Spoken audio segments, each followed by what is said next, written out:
तो हेलो दोस्तों, आज हम लोग जानेंगे कि मुस्लिम विधि में तलाक क्या है, तलाक का पूरा अर्थ क्या है, तलाक कौन दे सकता है, सिया विधि क्या है, सुन्नी विधि क्या है।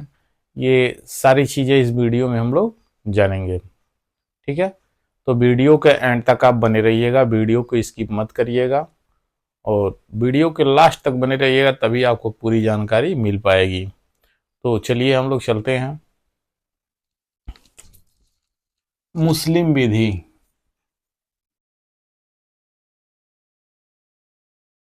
मुस्लिम विधि, ठीक है, हम लोग जानते हैं मुस्लिम विधि।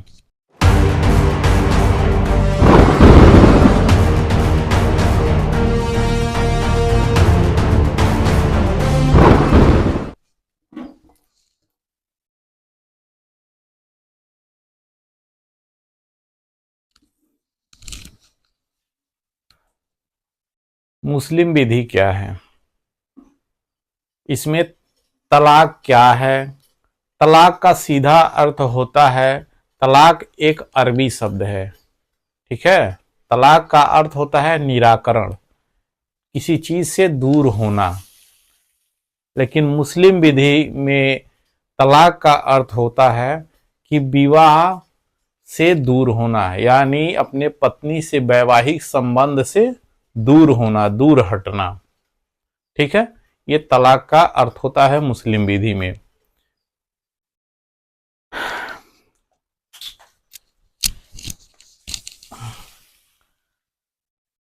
इसमें हम लोग जानते हैं तलाक का अर्थ कह रहा है कि मुस्लिम विधि के अंतर्गत इसका अर्थ वैवाहिक संबंध से मुक्त होना। मुस्लिम विधि में तलाक का अर्थ होता है वैवाहिक संबंधों से मुक्त होना, यानी जो उनका विवाह हुआ रहता है अपनी पति से मुक्त होना, दूर होना चाहते हैं।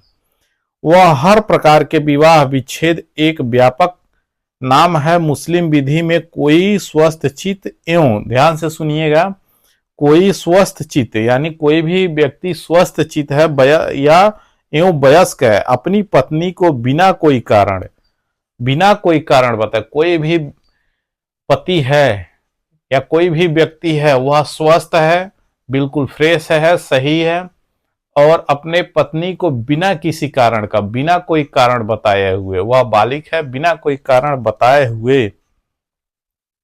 बताए अपनी इच्छा को जब चाहे वह तलाक दे सकता है। मुस्लिम विधि में यह प्रावधान है कि बिना कोई कारण बताए हुए जब चाहे, जब उसका इच्छा कर दे, तब वह अपनी पत्नी को तलाक दे सकता है, विवाह विच्छेद कर सकता है अपनी पत्नी से।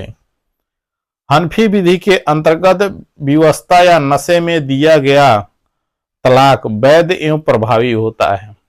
जो हनफी विधि होता है, हनफी विधि में विवस्था यानी, मान लीजिए विवस्था का मतलब ये है किसी कारण बस वो विवश हो गया है, जो अपनी पत्नी को तलाक देना चाहता है, या नशा में है, शराब पिया है या किसी प्रकार के नशे में है वो, तो अपनी पत्नी को तलाक देना चाहता है, तो वह तलाक क्या होगा, वैध एवं प्रभावी होगा। तो अगर वो ऐसी स्थिति में अगर तलाक दे देता है इस विधि के अंतर्गत, तो वह वैध और प्रभावी होगा। मुस्लिम विधि की अन्य विचार पद्धति के अनुसार विवस्था या नशे में उच्चारण किए गए तलाक का कोई प्रभाव नहीं होता है। लेकिन मुस्लिम विधि में, ठीक है, कह रहा है कि मुस्लिम विधि के अन्य विचार पद्धतियों के अनुसार, किसी अन्य विचार के अनुसार विधि विवस्था या नशे में किया गया उच्चारण तलाक का कोई प्रभावी नहीं होता है। सिया लोग तलाक देते समय दो साक्षियों की उपस्थिति को जरूरी समझते हैं। सिया जो होते हैं, ठीक है, सिया मुसलमान, ये जब अपनी पत्नी को तलाक देते हैं तो तलाक देते समय दो साक्षियों को, दो गवाह को वह बुलाना उचित समझते हैं और उन्हीं की उपस्थिति में तलाक देना उचित समझते हैं। तलाक की सार्थकता। मान्य तलाक का उच्चारण करने के लिए पति में नीचे गए दिए अर्हताओं का होना आवश्यक है। सिया विधि, अब हम लोग जानते हैं सिया विधि क्या है। ठीक, सिया विधि कह रहा है सिया मुसलमान है तो उसे वयस्क होना चाहिए, स्वस्थ होना चाहिए। अगर सिया मुसलमान है तो उसे वयस्क होना चाहिए, स्वस्थ होना चाहिए, स्वतंत्र इच्छा वाला होना चाहिए तलाक देने के लिए। वह स्वतंत्र इच्छा वाला होना चाहिए, न कि किसी के दबाव में, किसी दोस्त के दबाव में, किसी रिश्तेदार के दबाव में या घर के दबाव में वह तलाक दे रहा है। नहीं, वह उसको स्वतंत्र होना चाहिए तलाक देने के लिए। ठीक है, और कार्य की प्रकृति की जानकारी रखने वाला होना आवश्यक है। सुन्नी विधि हम लोग देखते हैं क्या है। कोई भी स्वस्थ चित्त मुसलमान जो वयस्क हो गया हो, कोई भी स्वस्थ है, बिल्कुल फ्रेश है, सही है, मानसिक रूप उसका मानसिक जो है वो सही है, वयस्क है, बालिग है, मुसलमान जो वयस्क हो गया हो, जब चाहे बिना किसी कारण के भी तलाक का उच्चारण करके अपनी पत्नी को तलाक दे सकता है। जब चाहे बिना किसी कारण का अपनी पत्नी को तलाक दे सकता है। इसीलिए मुस्लिम में जो महिलाएं होती हैं बहुत ज़्यादा परेशान रहती हैं इन्हीं सब कारणों से। ये जो विधि में प्रावधान किया गया है ये गलत किया गया है। ठीक है, और इसी के वजह से वो महिलाएं जो होती हैं बहुत परेशान रहती हैं। क्या तलाक दे सकता, इस तरह से सुन्नी विधि के अनुसार जो कोई भी वयस्क और स्वस्थचित हो तलाक दे सकता है। जो कोई भी वयस्क हो, स्वस्थचित हो, वह तलाक दे सकता है। मौखिक या लिखित तलाक क्या होता है? मौखिक तलाक में हम लोग देखते हैं क्या होता है। पति बिना किसी तलाकनामे के सिर्फ शब्दों के उच्चारण से भी तलाक दे सकता है, बिना किसी लिखित के, केवल शब्द के उच्चारण से वह तलाक दे सकता है। अगर वो बोल दिया तलाक तलाक तलाक 3 तलाक, तो वो समझिए तलाक हो गया उसकी पत्नी से। और शब्दों का कोई विशेष रूप जरूरी नहीं है।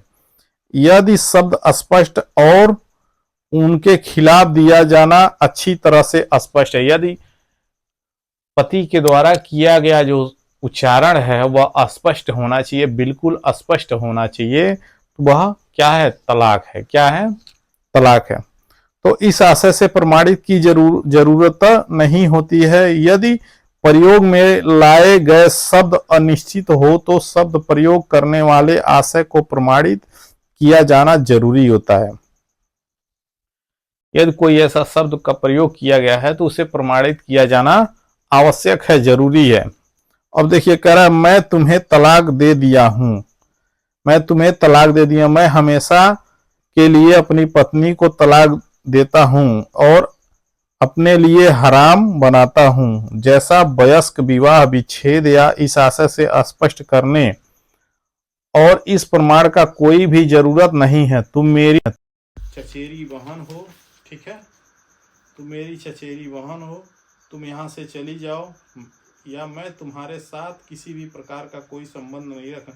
इन सब शब्दों का अर्थ निश्चित नहीं है। अगर ऐसा शब्द कह के अगर उच्चारण किया जा रहा है तो इन सब शब्दों का तलाक के लिए ये सब शब्द उचित नहीं है। इस कारण आशय का प्रमाणित करना जरूरी है। सुन्नी विधि के अंतर्गत पत्नी की उपस्थिति या उसको संबोधित किया जाना आवश्यक नहीं है। पत्नी की अनुपस्थिति में दिया गया तलाक वैध एवं प्रभावी होता है।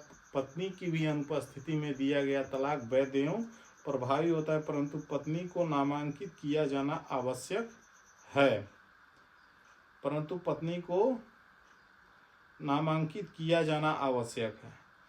अब ये एक केस है।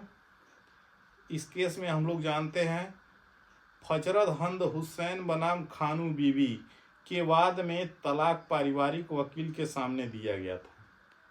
ठीक है, इस केस में पति और पत्नी के बीच जब तलाक हुआ था तो वह पारिवारिक वकील के सामने किया गया था, तलाक दिया गया था और पत्नी को नामांकित नहीं किया गया था और उसमें पत्नी का नाम नहीं लिया गया था, नामांकित नहीं किया गया था। कलकत्ता उच्च न्यायालय ने इस तलाक को अवैध घोषित कर दिया। जब पत्नी का अब तलाक दे रहे हैं तो जब पत्नी का नाम ही नहीं रहेगा, ठीक है, तो आप तलाक कैसे देंगे? तो ऐसी स्थिति में, ठीक ना, उच्च न्यायालय ने जब विचार किया इस पे, कलकत्ता उच्च न्यायालय ने, तो ऐसे तलाक को अवैध घोषित कर दिया। ठीक है, अब हम लोग अगले दिन जानेंगे कि लिखित तलाक क्या होता है, तलाकनामा क्या होता है। ठीक है, और मौखिक तलाक तो हम लोग जान लिए, लिखित तलाक कैसे होता है, ये सारी चीज़ें हम अगले वीडियो में हम लोग जानेंगे। गूंगे द्वारा दिया गया तलाक किस प्रकार का होता है, अगले वीडियो में हम लोग जानेंगे। तो आई होप कि समझ में आया होगा। समझ में आया होगा तो कमेंट सेक्शन में, नहीं आया होगा तो कमेंट सेक्शन में ज़रूर पूछ लीजिएगा। बहुत बहुत धन्यवाद।